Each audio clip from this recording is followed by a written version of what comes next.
Is there anything that you like provide, any challenges, solutions to really starting out with LinkedIn ads? Yes, there's a few different things. And before I dive in, I'll say LinkedIn ads, there's like several things like that like Facebook's had for years. And you're like, wait, you can't do that on LinkedIn? Like, why does that not work like that? Yeah. And like some of them are small, some of them are kind of big, but it is funny to compare and contrast the two.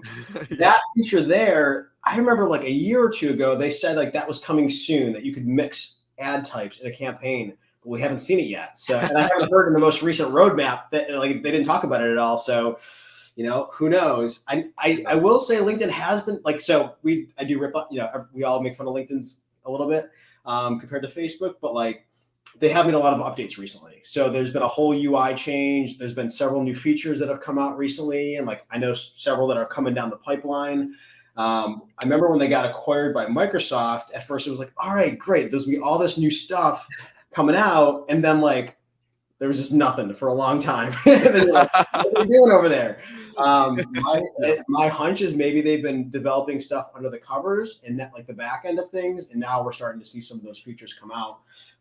So there's been several recent features that have been released, and like new ones I know are coming down the pipeline that I'm very excited for. Some of them it's like about time, but also some of them it's like, all right, this will be good to use. So most people are in the spot that you're in, that I talk to, that are like, okay, we did Facebook and this is what we did. Let's just like move that over to LinkedIn, or like, let's start with that on LinkedIn. Yeah. You don't just want to port your campaign over. Yeah. There's several different things you want to think about a little bit differently. And first is, I probably say the targeting, where on Facebook, you give it, what you do usually is like give it a big audience or a sizable audience, and you let the AI go optimize for you. So you just give it, I think 1 million people or something like that. It's like best practice. So you want a big audience, let the AI go find the right person for you. On LinkedIn, for better or worse, we don't rely on the AI nearly as much. And it's also because we have some pretty specific targeting options on LinkedIn that you almost don't want to leave it up to the AI's chance to go spend on other people, because LinkedIn isn't a more expensive platform. Like, I know if I have job title targeting, I want to make sure I'm just reaching the right person that I want, not letting the algorithm go spend $10 per click on a person that I don't really want to target. So on one end, I know I want to be specific on things. And then on the other, like, sure, Facebook does have a lot of data out there, and LinkedIn, just a smaller platform. So not that it doesn't have as much data as Facebook does to use the AI. So what you do on LinkedIn is you give it a very specific audience. So on Facebook, you give it a big one, you let the AI go optimize for you. On LinkedIn, you want to be very specific on who it is you want to target, so that you're not wasting any money on anybody who you don't want to target and who's not going to be interested in what you're serving.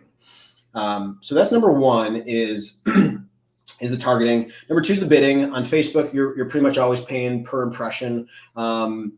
On LinkedIn, they're going to give you that setting to start, but usually you want to switch that over to manual bidding and do your own bidding there. On LinkedIn, their maximum delivery is going to go spend your budget the whole day, whether people click or not. So typically is beneficial to start cost per click. And then depending on how your campaign is doing, maybe you would switch to that maximum delivery if it's doing really well. So targeting, bidding, and then I'd say third is like just creative and like what you're going to put into your ads. Facebook, because you're usually paying for every impression, ads tend to be very curiosity invoking or like attention grabbing and like try to draw you in to watch the video or to click, and then kind of like draw your traffic in that way. Whereas on LinkedIn, again, because it's very expensive, I don't want anybody to click on my ad who doesn't actually want what I'm selling. So I don't want to be vague. I don't want to be curiosity invoking. I want to be very direct as to what I'm offering and who I'm talking to. So it's good to call out who's your audience, who are you specifically talking to, and then what are you offering, and don't leave anything up to chance there, or else you'll have unintentional clicks that you're paying for. And if you're paying $10 per unintentional click, you're going to blow a lot of money very quickly.